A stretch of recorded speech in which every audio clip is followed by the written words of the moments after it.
That would be, let's say, something you want to share with the community, something you'd like the community council to add to an upcoming meeting, or any concerns that you have. All right, so we're going to call this meeting to order.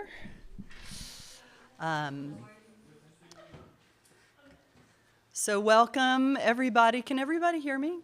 Yes. Okay. You can't see me. Okay, sorry. So it looks like it's going to be an intimate meeting tonight.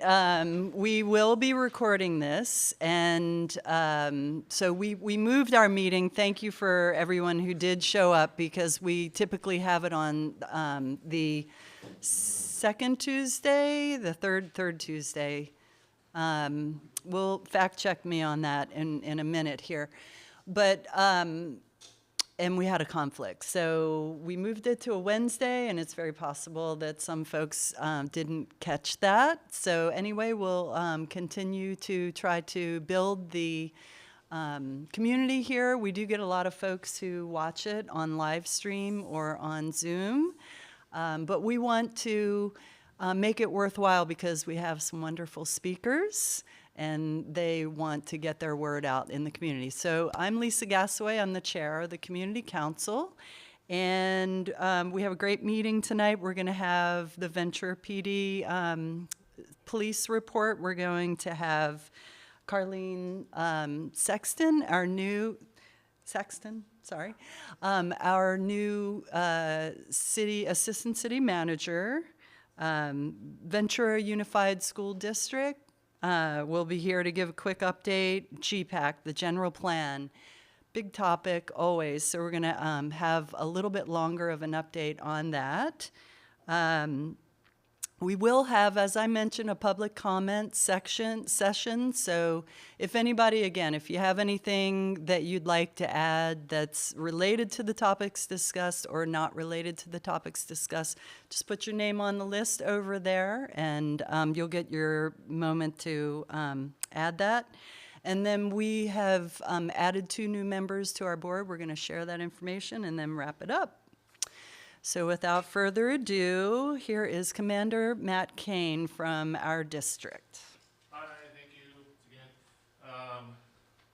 So like I kind of explain every time, Chief Schindler about 4 years ago maybe a little bit longer, gave all the districts commanders, so you have direct access to us. I'll run through the crime stats, and I'll talk a little bit about if anything looks interesting to you guys. But to keep things timely, Lisa has my email, and also I can give it to you again, and my phone number and stuff. I'm available. I'll get back to you right away if there's something urgent or something on there that you want to talk about or whatever. Please don't hesitate to reach out to me. So some reporting. So we'll back up, since we don't do these monthly, and we're talking about NIBRS now, which is crime. So everything, it's a national incident-based crime system. So everything is reported. When I mean everything, even if we make a narcotics arrest, which if you look on here for year 429 to 526, there are 33 of them in your district alone. Those get reported as crimes. So it really takes the stats up. So from 3/4 to 3/31, they're at 117 total. We were with the district. From 4/1 to 4/28, we were at 84. We dropped down a little bit. And then from 4/29 to 5/26 is what you're looking at. We were at 119, which is kind of what we average out over the year. Again, looking at the big numbers, so larceny and thefts, because we have the Victoria corridor, we have the industrial area. We're at 35, and that's just a lot of unlocked doors, a lot of petty thefts, a lot of the businesses that report the thefts. There you have it. And the next big one would be 33 for the drug arrests. And again, there's a lot out there. We do still, the Ventura Police Department takes a proactive stance with narcotics, even though a lot of it's misdemeanors. It's quality of life arrests for everyone. So we'll make them. We cite and release sometimes, but we also take a lot of people to jail. And it's just, like I said, it'll solve a problem, and also it's still criminal activity. So So we can go through the arson. So if we go, which is a little bit interesting, you look at that, like you don't get many arsons. We didn't have any 2 months back, but we had one in this. And it was a trash can on the sidewalk on fire. And it was no arrest made out of it, but again, an arson report was taken. You go through your assaults, and assault's a big word, assault offenses. Well, it's all the misdemeanors too, so all the misdemeanor batteries. And then the felonies, there's really nothing that stuck out that it would be that much of interest as far as like a major arrest or something you might have seen press related. We had some aggravated assaults. We had some car incidents. Under that, it's also with the assault category also gets categorized with category with cruelty to a child. We made a drug arrest where kids were involved. So that gets thrown in there. Again, a lot of your simple assaults that get reported, the batteries and the stuff that before we didn't report on. So then I key on burglaries because we don't like, you think of burglary, someone to come in your house, which is not good. You had none residential for this crime period. So there were 3, actually 2, but they were commercial. So someone goes into a business with the intent to commit theft. It's still technically, a lot of times it's not felony anymore, but it's still burglary because they had the intent when they came in. And both of these were just like that. So one was on Olivas and one was on Victoria. And then we had kind of like a lot of vandalisms over the city, but nothing that was like a trend. Another one I know people key on is gas theft because it's not, they're getting maybe $100 worth of gas, but it's thousands of dollars in your gas tank. So 4255 East Main, we had someone drill into a gas tank and take gas in the middle of the night. We had one of those, so we have trended before, or we've had more. So, excuse me. That's kind of it with had some vehicle tamperings. You kind of see, again, no trends on that. And then my list gets into all the 33 different drug offenses, and it's pretty much all over the district. And it wasn't like a trend as far as us making a lot of narcotic-related arrests into one spot. We kind of get into, so catalytic converters. I know that those are of interest, and there we did have one on Palma. It was in front of 2646, and it was overnight. Again, those are not great because they're getting $100 worth of the special metal that's in those, and then it costs the owner thousands of dollars to replace it.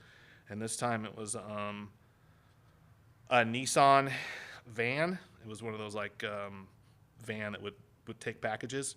So a lot of times with the vans and SUVs, they're easier to get under, and that's why they're targeted. So I have highlighted stolen vehicles, which are of interest, and if we had 5. Again, no trends. One on Callens. One on Market. We had a vehicle that was turned in late on a lease, on a rental, so that's classified. We had one on Sherwin, one on Victoria, one on Palma. So, and again, there wasn't any keys were left in one of them, and there wasn't any consistent vehicle. So, your one robbery, correction 2. So one was on Victoria at 2199, and the other one's at 1739, and they were both basically shoplifts gone bad, where they pulled a knife, and it turned into a robbery. So not great, but arrests were made on those.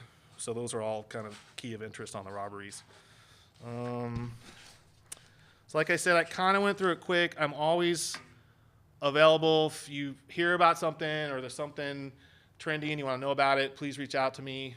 And I'm on the website. Email me. It's just mkane is like all of our, and then @venturapd.org. please reach out, get a hold of me. I'll respond to you within usually a day.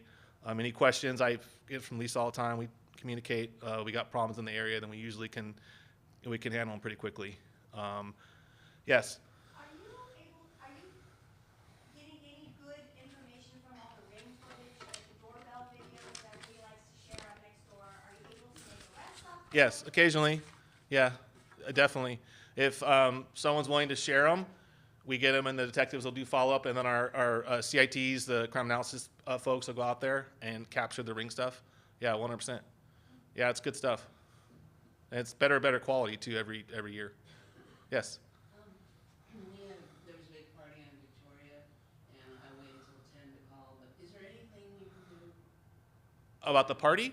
about, two tents, the mariachis, the whole thing going? Yeah, so it doesn't even have to 24/7, 365 if someone's disturbing your peace because maybe you work nights and you're just trying to sleep, call us and we'll come out. And what we do the first time we go out, if the officer's here, they issue them a warning, a notice warning. And the next one they come out, they get fined, and they don't pay it. It goes to their water bill. So, yeah. Okay, that's good to know. So, don't wait. No, don't wait. No, definitely don't wait. Call us. Okay. Yes. So are you making reference to sound? There was a party in a house on the faces Victoria, and it's like, it backs up, it's 2 doors from mine. They had full-on catering tents and everything, and they had mariachis, and they had all kinds So of, what are you saying, that you didn't like too much noise after 10 o'clock? there's too much noise in general, when you can't hear your own TV. Yeah, I called actually Memorial Day. I had to call 3 times.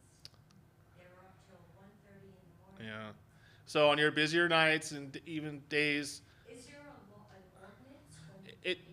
we'll come out anytime. Like I said, if someone's disturbing your peace, we'll come out and we'll speak with them. What's an appropriate time to, party's partying, but when you're kind of outrageous like she just said? It doesn't, yeah, if they're disturbing your peace, will come out. You have to remember though, on the weekends and even most nights, it's gonna get prioritized. They're 1, 2, and 3, so like a crime in progress, someone assaulting someone else is a 1. Suspect there now, like someone's disturbing, but they're not quite to that level, as a 2, and then 3, and the party calls are usually like 3 or 4s. So, and they get categorized, and then when officers become available, then they'll get out there and they'll handle them. Yeah, and she told me, oh yeah, we've gotten calls. Yeah, they get in the queue and we'll get out there. Yes. How do our crime stats compare to the other districts? And you don't have to give me an exact analysis. Yeah, that's a good question. We have a really big district. So I mean, our numbers are higher, but when you look at the clumps, it's just kind of the same as far as spread out, and it trends too. And I like to see that. I mean, the catalytic converters were really trending high for us a while back. They're not, So I kind of look for that, and then I like no residential burglaries. Perfect, because a lot of residential area homes in this area, so the stuff like that. I mean, whether or not you like the UCR or the NIBRs, the problem with it's kind of, when you throw in all this stuff, I mean, it runs the numbers up. And it puts a lot of color on this, a lot of dots and color on this map, which, some of the stuff, if you weed out, it's not as bad as it looks. And then one other question, is fentanyl still as bad as it was Yes. 6 months ago? a year Yeah, it hasn't gotten a whole lot better. We're working with the DA and their task force and our people, but it's still pretty bad. Yeah. All right. Well, thank you for your time. All right.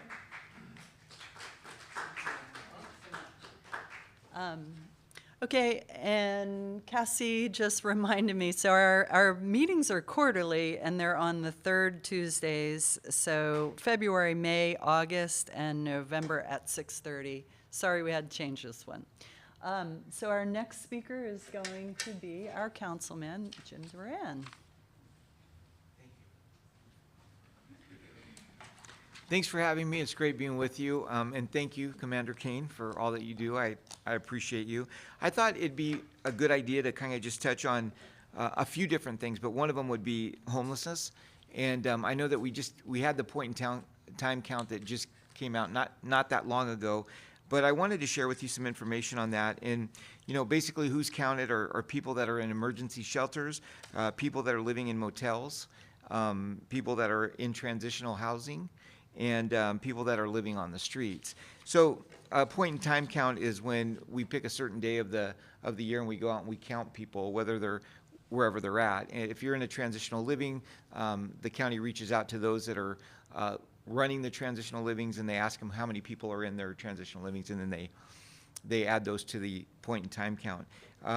So I wanted to share with you that unsheltered totals for the city of Ventura, we had last year we had 452, 382 is what we ended up with, or 452 is what we had this year.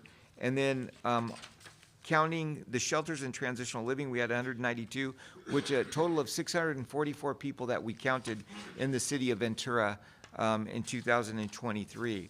So what is actually homelessness? And according to HUD, it's somebody who doesn't have a place to live, and they're staying in a public or private place. It's not meant for human habitation, living in a place maybe that they can't stay for very long, so up to maybe a couple of weeks, and then they have to move out of there, or somebody who is staying in emergency shelters or transitional living. So all of these people are counted. I wanted to share with you that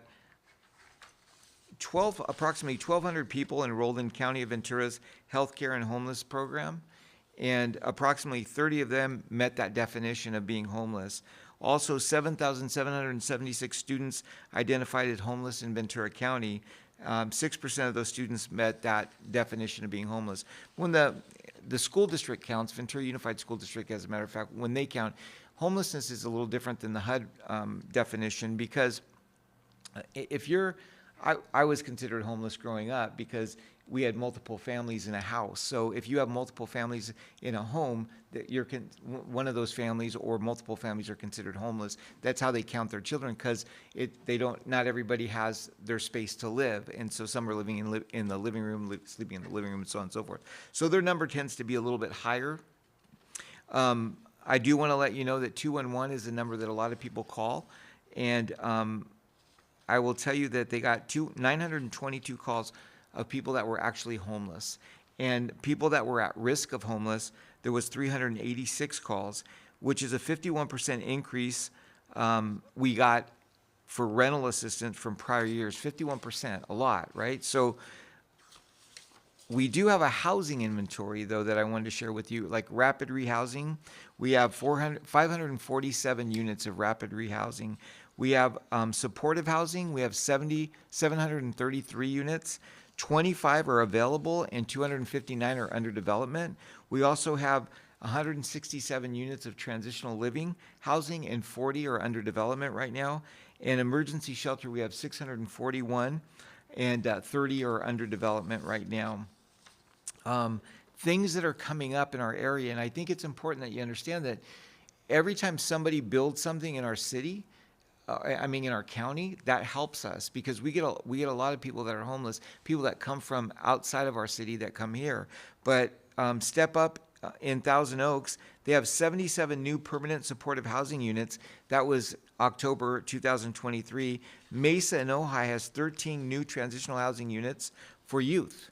And Casa Pacifica in the unincorporated area has 27 new transitional housing units for youth, and that should be already up and running. Central Terrace and Oxnard, 35 new permanent supportive housing units.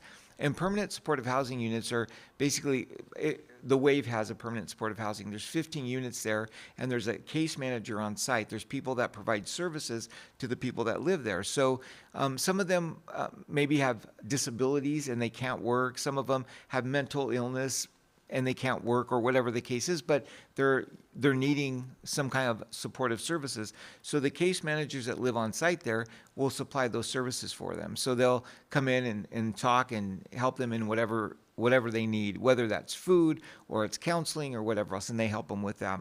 So we have Casa de Carmen in Oxnard, 55 new permanent supportive housing units, which is supposed to be coming up anytime now. Casa Aliento in Oxnard, 68 new permanent supportive housing units for the summer of 2024. Rancho Sierra is in the unincorporated area, 24 new units, which will be by the fall of 2024. And then you've all heard of the Home Key Round 3 projects in Camarillo and Ventura, which is going to be by June, or at least here in Ventura, it'll be starting in June 2024. Ventura has 53 units of persons at risk of homelessness and 84 for persons experiencing homelessness. Now, we all know about the Valentine Road project, right? So I have to tell you, and most of you know that, a $32 million Project Home Key grant was received for that. And it's an estimated about $50 million project. But the thing that's great about that is that there's going to be supportive services on there, wraparound services, such as county behavioral health, the Continuum of Care, Ventura County Homeless Service Agencies. There's on-site managers that live there. There's going to be actually 2 couples that live on site, and they were just one couple, one manager was just hired by the housing authority, so they're going to be living on site. We're going to have behavioral health there. We're going to have case managers that are working at least Monday through Friday, 40 hours a week, but the on-site managers will be there 24/7, which is super awesome. And I want to tell you, we have an incredible collaboration when it comes to the county and the city and the PTF, the Patrol Task Force for the City of Ventura Police Department, with all the social workers. We actually we pay for a social worker from the county specifically for Ventura. And I have to tell you how cool, it's pretty awesome, because we had a gentleman who has been homeless for a long, long time, and he was part of the housing authority, and he ended up getting evicted, and there was some money owed, about $2,000 owed, a little bit over $2,000. And this poor guy has been in the streets for a long time, and he shouldn't be. He's over 65, and he had a little hiccup when he was living with the housing authority. But we were in a meeting. We meet every single month. It's called the Community Intervention Court meeting. And so social workers, police officers, we have district attorney, we have public defenders are all in there to figure out how we can, those that continually get arrested, those that are on the street, how can we help them? So this one guy in particular, we were talking about him and how could we help him. And so we had a conversation with the housing authority.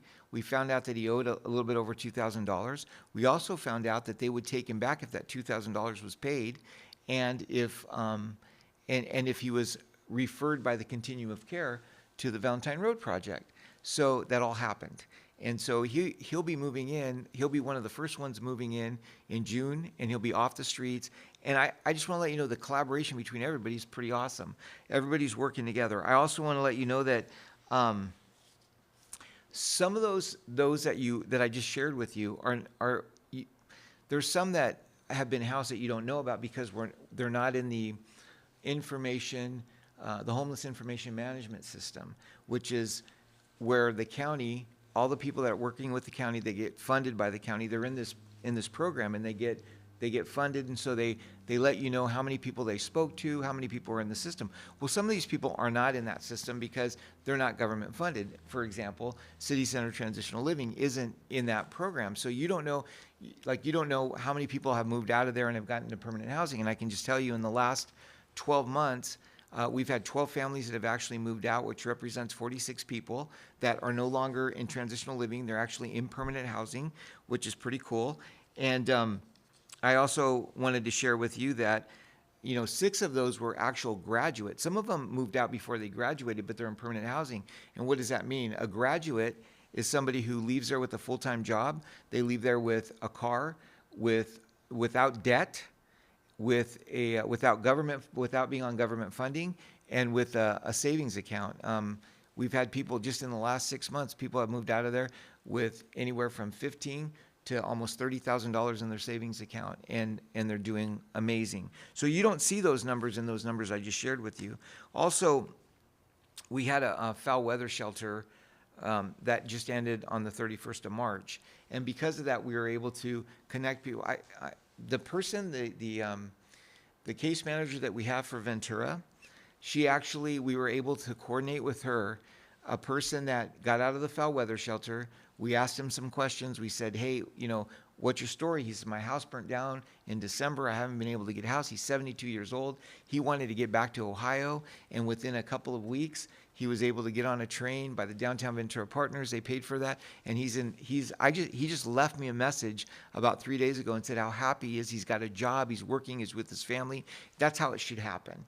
And then there was another lady. She's 67 years old. I said, hey, do you have a social worker? She says, I don't. I said, well, how do you plan on getting housing? You're 67. You shouldn't be on the streets. She says, yeah. And so anyway, long story short, we connected her to our social worker that's hired specifically for Ventura. She's now living at the Ventura Inn. It took about 3 weeks, and she got into the Ventura Inn. So I just want to let you know, there's ground being gained, and it's because of the collaboration of everybody. Tender Life Maternity Home, there was a lady who moved into there. She lived in the River Bottom for years, and then during the foul weather shelter that the city obviously pays for the motel rooms, during that time, she had left Tender Life. She wanted to go back with her boyfriend in the River Bottom. He wasn't answering the phone. She went back there. Our PTF team found her and connected her with the social service agencies and everybody that needed to be involved. And they called me up and they said, hey, can she stay in the foul weather shelter tonight until we figure out what to do on Monday? Because they were going to be in there for 3 days. I said, absolutely. So they brought her in. She had all of her team there that was working with her. So they didn't take the baby from her, right? So they let her stay there. She stayed in the foul weather shelter. We went to a meeting on Monday, 2-hour meeting on Monday. She says, you know what? I'm going to stay in the program. And she's thriving right now. But it's because PTF was out there. They found her and brought her back. And so I want to share that with you because some people think, well, what's really going on? Are there things happening? There's a bunch of stuff happening. And so excited about that. I also want to let you know I'm out of time. I had, and I'll stick around because I wanted to talk to you about the people that are getting out of jail. There's still a plan for that. I brought these posters because I want to encourage you to not give money to panhandlers, and I have a bunch of them so you can give out to people that have businesses so they could put in their window. I know a lot of people want to say, oh, I just want to help them, but you're not, because you're enabling them to stay on the streets, and we want to get them the services that they need. So giving to nonprofits are a better thing. So last thing, and I'll wrap it up here. I wanted to let you know, we do have a ribbon cutting, 3 of them in District 6. The Hummus Republic, which if you haven't eaten there yet, please. It's really awesome. It's over there on Telephone Road by, that Stonefire area. It's there. That ribbon cutting is going to be on 6/18 from 12 to 1. It's at 12:30, right around lunchtime. I believe they're going to have some stuff to eat, so enjoy that. And then also in our district, Royal Bakery is having a ribbon cutting, 11 a.m. on June 22nd. And then we also have a ribbon cutting at the Willows. So it'll, our new apartment complex. So that'll be on 6/26 at 10 a.m. I was going to talk to you about Olivas Park, Johnson Drive, and food vendors, but I'm out of time. But I'll stick around if you have questions about those, or I'm here to answer anything for you. So thank you.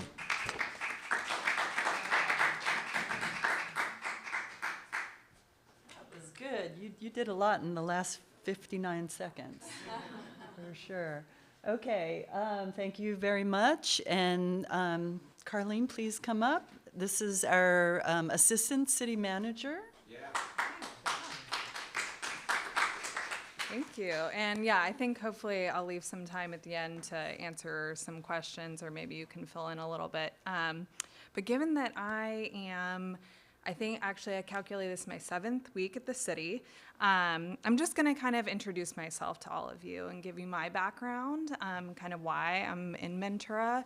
And then, if there are questions, our beautiful PIO is here, and then our council member and our police. So yeah, Carlene Saxton, the Assistant City Manager here in Ventura. I have had a little bit of an interesting path into the city manager's office. I grew up in Indiana. I was actually born in California, but grew up in Indiana. My dad was an entrepreneur and started a business there, and so was able to go to my undergrad education in Indiana. and got an environmental science undergrad degree. So I have a passion for the environment. Ventura, the community here really leans into that. So it's really a way that I feel connected to the people that are here.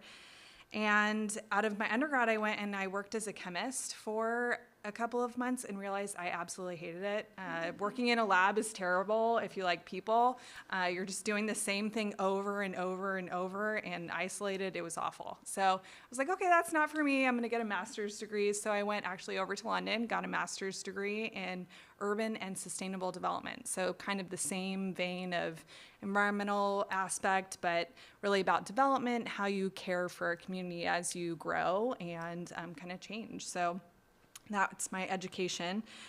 But I always knew that I wanted to come back to California. My sister lives in Southern California. She's my favorite person, bless you, favorite person on the planet. And so I wanted to be with her. So I moved here to California and then entered into the private sector. Like I said, my dad was an entrepreneur, and I really felt the need to be on that side, strong capitalistic, upbringing. And I worked as a consultant in the environmental world, as well as the long-range planning. So did a lot of like point-in-time general plan kind of zoning work as a consultant all over the state of California. I never had the opportunity as a consultant to work in Ventura County. It is a special place, and it's hard to get into as a consultant. So I didn't have that opportunity. I really enjoyed that time, learned a ton. I worked with an engineering firm, and really kind of felt disconnected from the communities that I was working in. You come in as a consultant, which I'm sure you can all sympathize. You have those community meetings with those consultants. They're there for a moment in time and, do a lot of things, and then they leave. And, as a consultant, you start to care about the community that you are working with. You develop relationships, but you don't get to see it through to the end. You don't see those policy decisions in action. And so I really wanted to be part of the public sector, really wanted to be part of kind of carrying those things through. So my dad died a little bit inside. I went to the public sector, joined a city. I joined the city of Palmdale in their planning department, and ultimately grew into the director position there, the community development director position over building and safety, planning, economic development, and housing. And we started a general plan, and they finished it right after I ended. Actually, the same consultant that's doing the City of Ventura's, Ramey and Associates, they were the consultant that I worked with in Palmdale, so I have a lot of experience with that company, the general plan process in a large city, very diverse population, and all the things that go with that. That was the first one that they had done in over 35 years, so also a very old, stale document. And like I said, I had always kind of had my eye on Ventura County, and there was an opportunity to do a lateral move into a smaller organization, but in Ventura County in Moore Park, and so I took it. I decided to become the community development director there, was given that opportunity, and again, they're doing a general plan update, so I joined and decided, hey, this is my thing, I guess, and helped that city kind of realize their vision for their community there, and was really fortunate to be a part of that and got to see the full process. Some of the decisions that were made are actually happening now in that community. I was over code enforcement, planning, building and safety, economic development, and housing in Moore Park. So then, like I said, again, really falling in love with Ventura County and developing relationships while I was in that city all throughout the county. And I always have known once I entered city government that I wanted to go into the city manager's office. And I fell in love with Ventura County, and I like working in big organizations that are complex. And lo and behold, Ventura, the city, needed assistant city manager. So I really felt blessed, and like it was a special circumstance. I went through that process, and I was fortunate to be selected. And I really feel like it was kind of a stars aligning moment in time. Obviously, the city of Ventura is going through a general plan update. Happy to talk about that and where we are in the process. Actually, our community development director is with Ramey and Associates this entire week, going tirelessly over all of the comments that we received on our map, making sure that we get it right when we present that back to the community, because I know there were some misses on the city side, how that was presented and received. But my role here in the city of Ventura, I think if you ask 10 different assistant city attorneys, goodness gracious, not an attorney, assistant city managers, you would receive 10 different answers. And so my role here, I'm the direct line into the city manager's office for the Public Works Department, the Community Development Department, Parks and Recreation, Economic Development.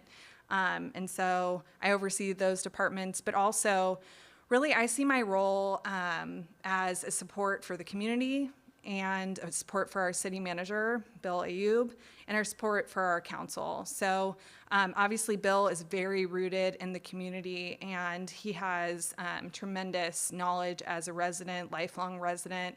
And I bring some municipal experience to our duo, and a diversity of thought. And one of the things I'm really passionate about is I'm the president of Women Leading Government.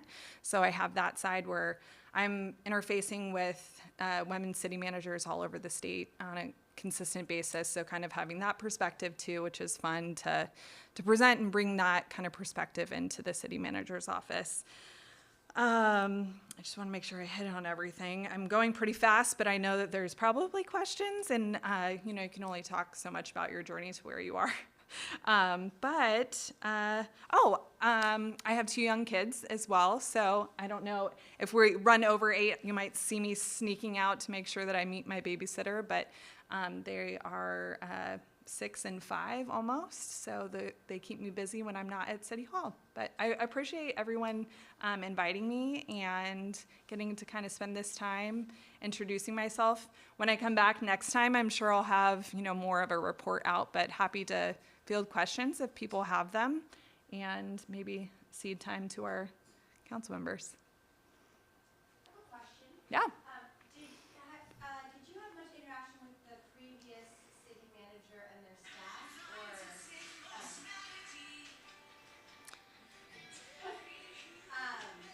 Have you interacted with Ventura City management in your previous roles, like when you were in North Park and different things? So I never had I never met the previous city manager. I do know the previous assistant city manager, because he's still in the county, but yeah, I never met Alex.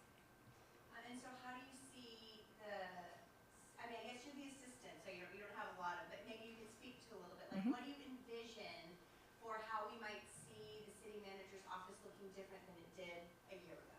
Yeah, that's a great question. And I think one that Bill has really thought a lot about, and it's reflective in who he's bringing on as his assistant, as well as the department heads. So I think one really, there's a couple of key words that I would say that we're all trying to live each day.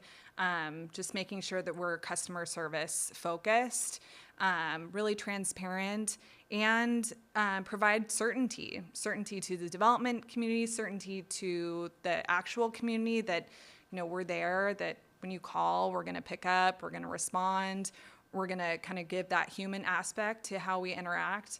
I think the general plan's a great opportunity to create a community vision, and I still believe that it can be that. I know that it's had some hiccups along the way, but I really do believe that that's a great opportunity to build trust.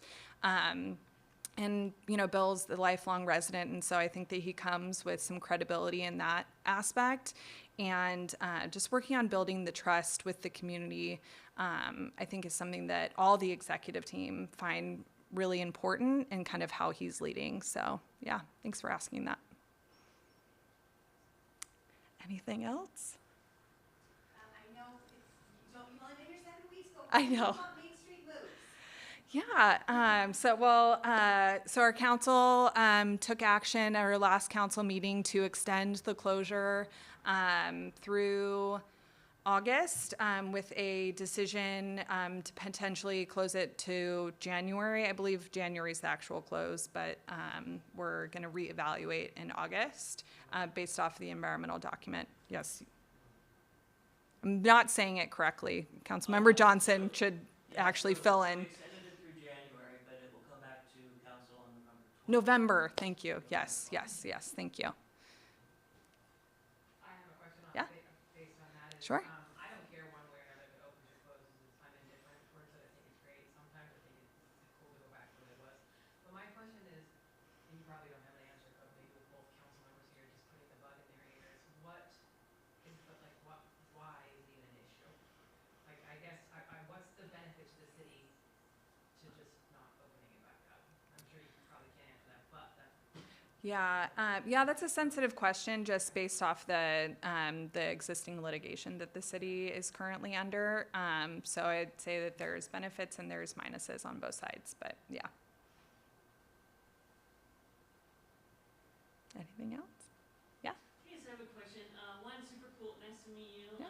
It's very cool that you have such great experience with general plans and understanding how cities grow.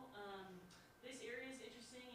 It used to be unincorporated, and it's only been a part of the city for 10 years. And the way that the general plan has so far kind of made itself out in terms of what's been approved by council, this area is going to see a lot of growth. And so, how do you manage, just from your experience at a city, how do you manage, the growth, the speed of growth in different neighborhoods and communities versus the whole? Yeah, that's another great question. I think there's kind of the land use discussion and what's reflected on the map, and then what actually is going to happen. Sometimes you see kind of a density conversation on a map, and you envision, oh my goodness, in 2 years there's going to be this monstrosity right next to me. I think just because the land use designation exists doesn't mean that we're going to see like a bunch of developers coming around and buying up a bunch of single family homes and putting up big structures. So there's a little bit of that, kind of tempering it in reality, allowing for kind of the potential of the market to, move should it see fit. Also, I think there's a real consideration that needs to be placed on like the fabric of a community and making sure that you create zoning regulations that are reflective of that. So the general plan is one tool, and then we have the zoning code, which comes in afterwards, that allows you to put a lot more tight restrictions. A great example is in your general plan, you can have a policy around like drive-throughs. And in your zoning code is where the regulation actually comes through. So you can essentially say, no drive-throughs like on XYZ, or, if then this size of parcel. So you have the regulations that come in later, but it's a balancing act because you have state regulations that require you to put certain amount of housing units in your city. And so you need to look at where there's opportunities. And they also have regulations on how you select those sites. But I think it's really about listening to what the community wants, listening to the fabric of those communities and how you maintain those, and also balancing the state legislation that's put on us. So yeah, it's hard. Yeah. Kind of a similar question.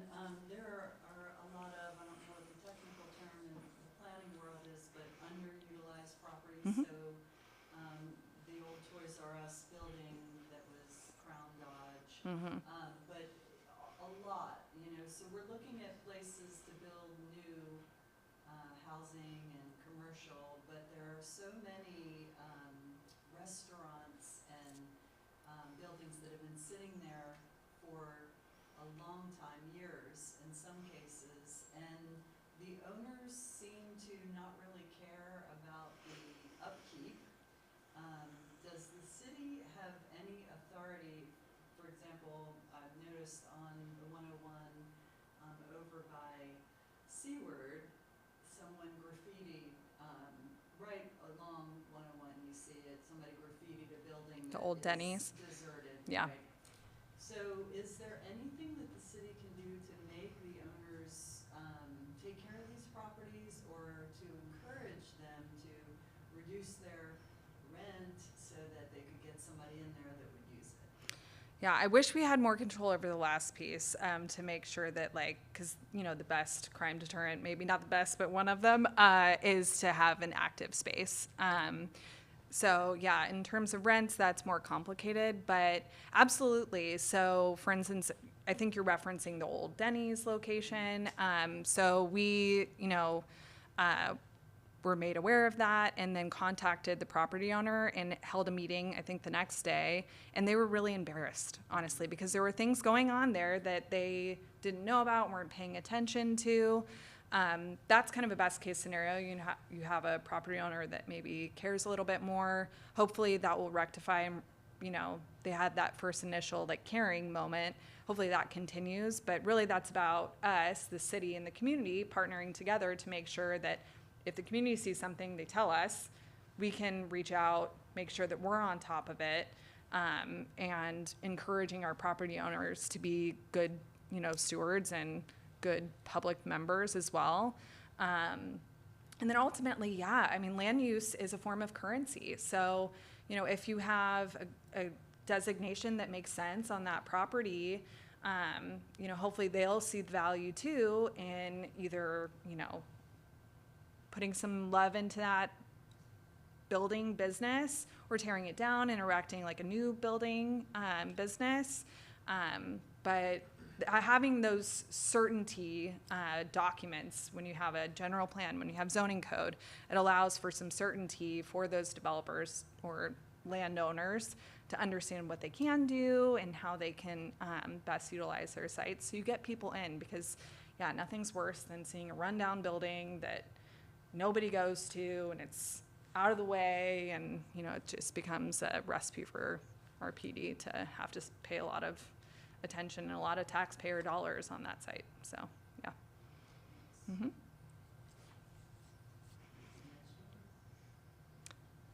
I did not hear that. Okay. Anything else? Thank you so much. It's nice meeting you all.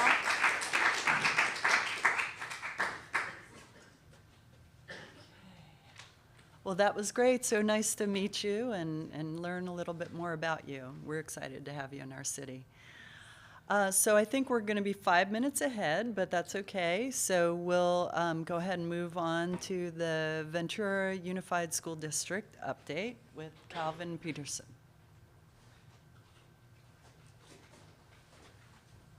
Just had a knee replacement, so I'm a little wobbly. Yeah.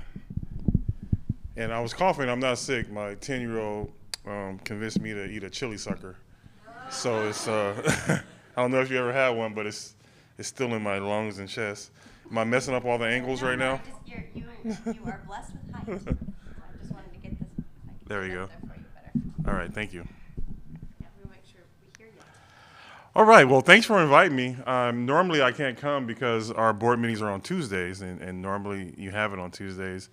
I video conferenced in a couple of times, but I always appreciate groups like this because, people work all day, and these are the people that really care about the community because they work all day, and they come here, and they listen, and they ask the questions. So I just appreciate you guys coming and listening to me talk about stuff that might be important or not, but our kids are always important, right?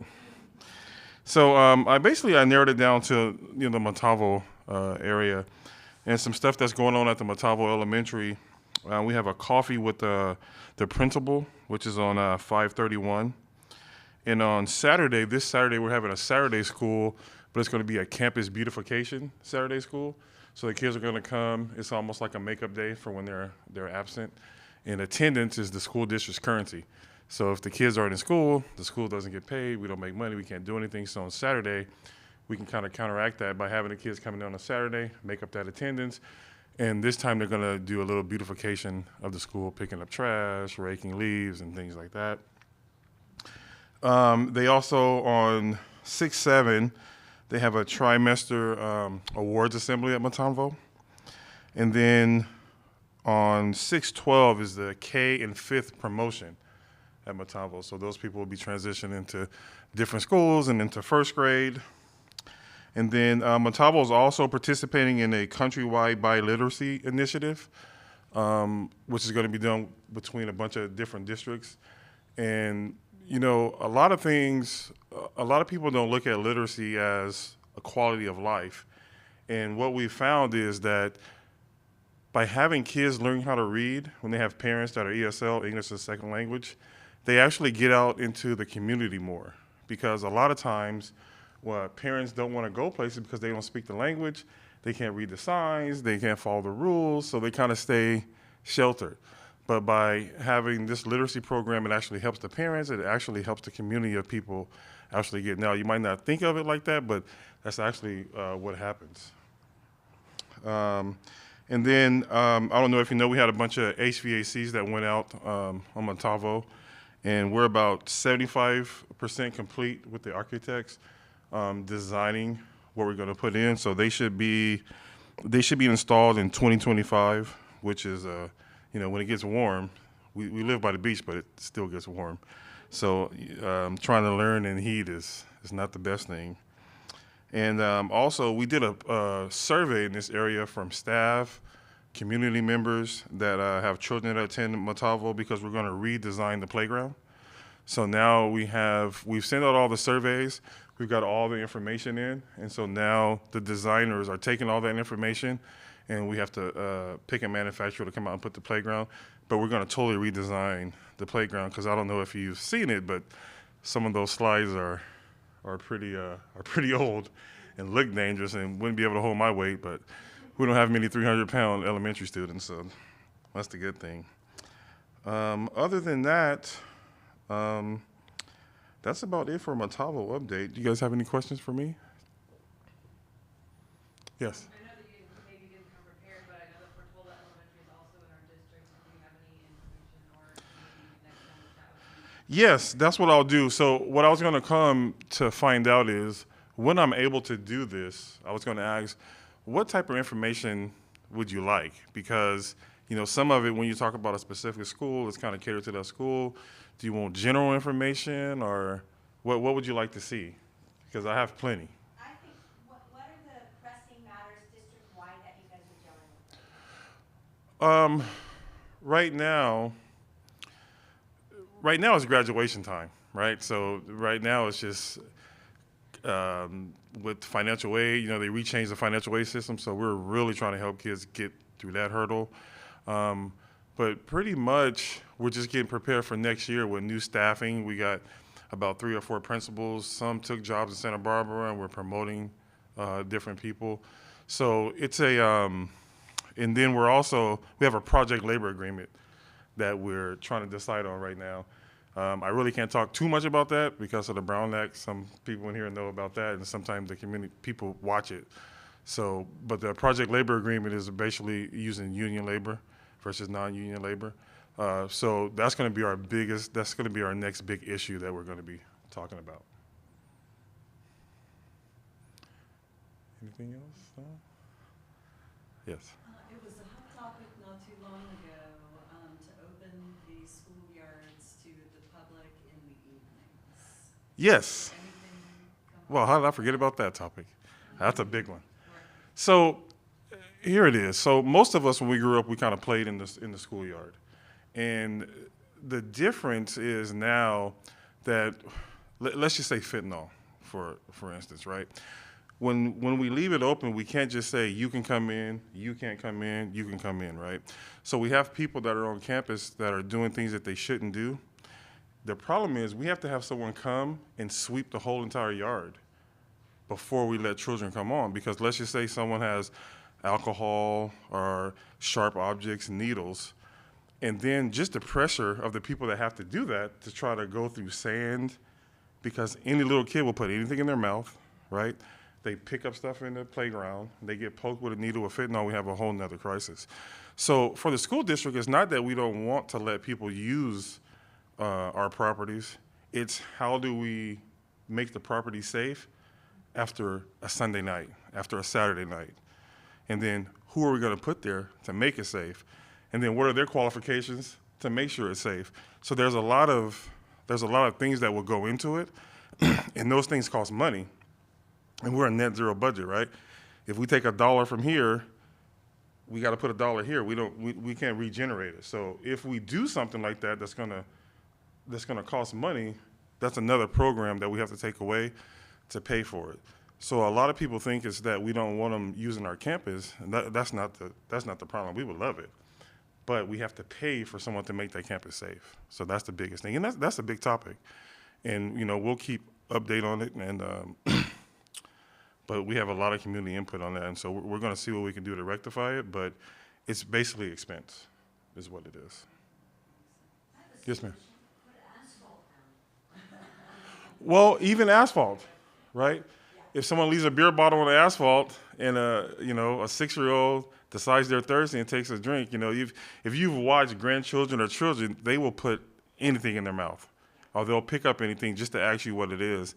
In this day and age, it's very unsafe. No, believe me, we've had people come up with solutions that says, well, why don't you do this, or why don't you put a security guard, or why don't you, and it's just expense. If someone would write us a check and say, hey, use this, we'd be happy to do it. But we got to find the funds to actually do it. Anything else? Sorry it was so short, but it's the end of the year, so we're just gearing up for graduation. All right, thank you for your time.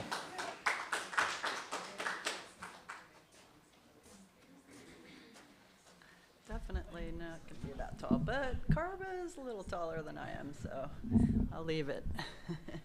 Okay, our next update will be from our new secretary of the Montalvo Community Council, who is also on the general plan. Carva? Yeah, thanks, Lisa. Hi, everyone. Okay, I have to preface this with, while I am on the General Plan Advisory Committee, for the purposes of tonight's meeting, I'm just a very informed neighbor. Yes. Nice. You could explain what a general plan is, but I usually like to start with that. I don't like to assume that people know what it is, but it is a stale document that has a lot packed into it, and it is essentially the vision of Ventura as dictated by the citizens for the next 20, 25 years. The last one was in 2005, and now we're working on this one, so 20, 25 years from now, another group of folks can work on it. Next slide, please. I'm the only one who brought slides, I'm sorry. Very stale. But I think they're useful. The document covers a whole lot, from housing to the environment to traffic studies. There's going to be a huge environmental impact report associated with it. There's required elements according to the state that include environmental justice, open space, conservation, parks and rec. Everything in the city that you can think of is essentially wrapped up into this hundreds page document at the end of it. Next, please. That's the crew. And then right now, we formally started this in February of 2021, and there is a light at the end of the tunnel, but this is where we're at right now. Right now, we finally finished determining the various land use designations, the map portion of we're almost finishing it, but essentially we're using that. The consultants are going to take that and then basically use the forecasts of the growth within the city, and then that will inform kind of policy recommendations and really the draft plan that's going to be published at the end of the year. So I've come almost every single one of these meetings to give an update, and the last one we had in February, we had gone through a round of the General Plan Advisory Committee discussing 11 different discussion areas around the city, and we had really pinpointed the land use designations that would be selected for each parcel in these designated areas, right? So I came in February, and I basically, so the General Plan Advisory Committee talked about it, the Planning Commission talked about it, and then City Council talked about it through 3 or 4 different meetings. And then they approved the discussion area maps. So then I came in February, and we basically had the final kind of approved discussion areas. And then we were going to have another round of surveys. If anything, a general plan is an assortment of surveys, I have learned. So we had an additional survey. Took a minute to figure it out, but if you go to the next slide, we learned that the survey had mistakes. Quite a few, which was unfortunate. But a lot of folks who were advised to take the survey, it was open for like 5 or 6 weeks. They were taking it, and it was like at the parcel level, beyond the 11 discussion areas that we had already discussed in detail. So now people were really looking at this thing in a much finer level of detail, and they were like, this seems off, oh my God, are you saying this? This seems off. So a wonderful group of folks contacted the city manager's office and the community development director and the consultants. And I can personally confirm to everyone here that there will be an updated map, a fixed map. The Ramey team, and like she said, Rachel Diamond is meeting with them all this week. They've said that they're going to literally address every single comment that came from the survey. So if you took the survey, good on you, 1. And 2, whatever you commented is going to be addressed and publicly shared out, which is huge. It's awesome to see that they're listening and commenting to that level of detail. Next, please. So one of the things that also was kind of came out of that survey process was just like the sheer difficulty and accessibility of it. People were like, I don't work from home, I need 3 monitors to do this, I need to whip out the iMacs, like this thing is like really tricky.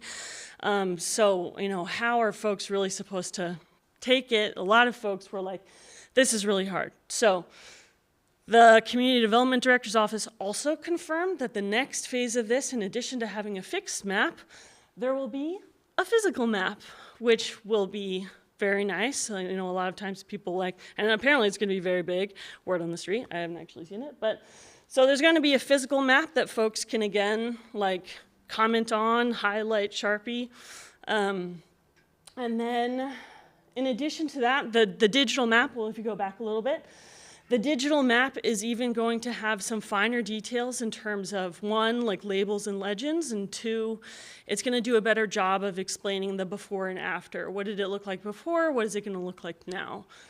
So they're definitely this new version should hopefully, update and improve some of the difficulties that folks found in the first phase of this survey. One thing I definitely want to iterate is the city team and the consultant team are very, 1, kind, 2, open to feedback and hearing from folks personally. So there's very much, from my impression, an open kind of office hours policy of if you don't want to, if you don't like a farmer's market, you don't like a lot of people, or you don't want to see the physical map, you can literally just say, can I come on a Thursday? And then come into the office and then make my personal comments to the city staff. That is also an option. Or you can just email and not talk to anyone in person. Literally any way. If you have any opinions about the general plan, make yourself heard. That's the whole point of this process. And so it's the document is the vision of Ventura. And if you have your own vision of Ventura, then that should be shared to then hopefully go into this document. And then, so obviously this hiccup has delayed it a skosh more than it's already been delayed. But there's a light at the end of the tunnel in that this time next year, we might be done. I said it. You heard it here first. Stoked. I feel like we should all get drinks when it happens, but knock on wood, maybe. But so originally the draft was supposed to be in August. That is now being moved to November. That extra time is going to allow for additional review, we're going to have an extra meeting, public meeting for the General Plan Advisory Committee to talk about the map and to hear public comments. It's going to go to the Planning Commission in February or March of next year, and then City Council, all of which places, changes can happen in any of those. So essentially you can voice your opinion on this plan until March or April of 2025. I think that's it. Oh, definitely, if you need to talk to someone, she's probably, or Carlene Sexton, or anyone really. But yeah, Rachel Diamond is the person overseeing and responsible for this document. And so if you have any questions, there's not only like the email for the project itself, but that's her contact information that I didn't get her permission to share. But it's on the city website. So yeah. Thank you. Yes. So, other than just waiting to hear when the new maps are released and Yes. going to the locations and taking a look at things, is there anything else that we as a community should be doing between now and November? There's a lot of documents on the website already. Like if someone is just brand new to this, or like while the new map is being done, like if they want to look at the different elements that are listed on there, like if there's one in particular that like, if you really care about the parks and open space one, we had a meeting dedicated to that where we talked about the policy recommendations associated with that then would like inform zoning. So like if you have all like topic-specific policy considerations in mind already, I feel like while you're waiting for the map survey, like share those with the team. I feel like, yeah, And that's all on the website? definitely. Whatever area. There's a lot of in there. I have one. If you're on the website, there's also a button where you can sign up for e-blast alerts.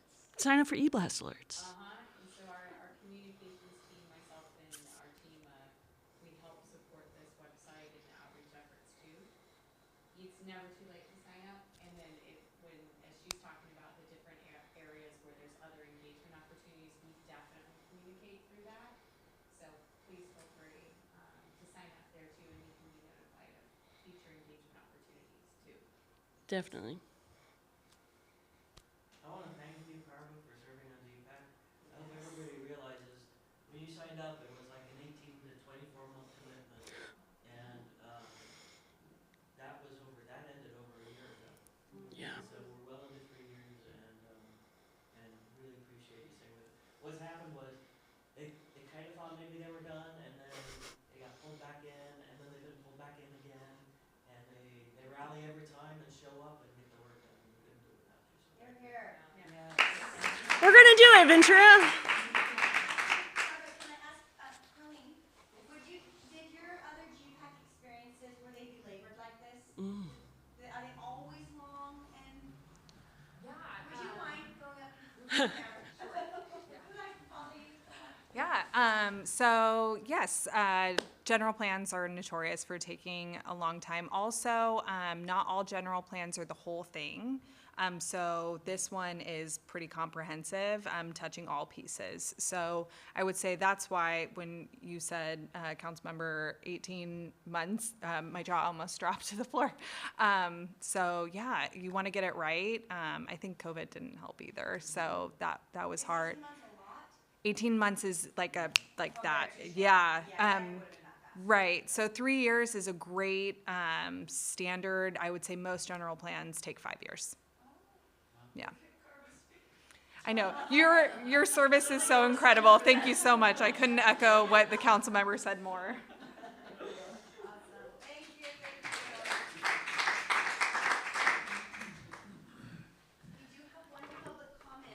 Perfect. That's what I was going to ask. And if anybody else wants to add their name to the list, then go ahead and do it. But can you read whose name it is? Marilyn, would you like to come up? Oh, no, it's just simple. Okay. I just wanted to share, I just graduated from the That's right. after the 10-week course. Thank you for the referral, Lisa. Yeah. Lisa referred it, and it was stellar. It was such a stellar program. I mean, I learned so very much. Yeah, it was really great. Thank you. The other thing I did want to just mention is I was concerned, you know, we are a community council, and I was concerned are a couple of things, and I think I spoke to a couple of the council members. Why don't we ever discuss a financial report when we have our meetings? We, Do we have funds, and if so, Yeah. is there a treasurer? And if so, why don't we ever, Because it never changes. Unless I add money to the account, it never changes. oh, yeah. Yeah. I don't think it's So- ever been updated. well, we do, it's an annual thing. So annually, in November, in our annual meeting, we always have a brief financial report. On the next meeting, so maybe some of us, I think it's $480. super. Mm-hmm. Lisa, will you relay for the recording the positive things about? Yes. Yeah, so going back to that, Marilyn, I wish you would have come up here so the camera could see you, but so Marilyn just graduated from the Ventura Police Department Community Academy. It's a 10-week program. If anybody, they offer it once a year. It's great. I did it in, I think, 2022. And I'm not like super into crime shows or police movies or anything like that. It wasn't like an area of interest, but I thought, why not? And I was glued to it.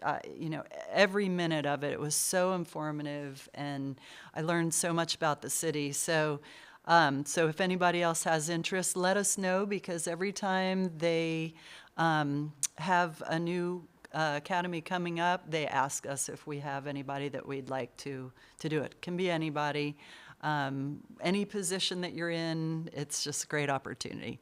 And one other thing I wanted to add, they have a CERT program, and that is, I think you've heard of that. That's when you basically, they do another program like the cadet program, but it's for emergencies, where they get local residents involved to participate should there be a catastrophic accident.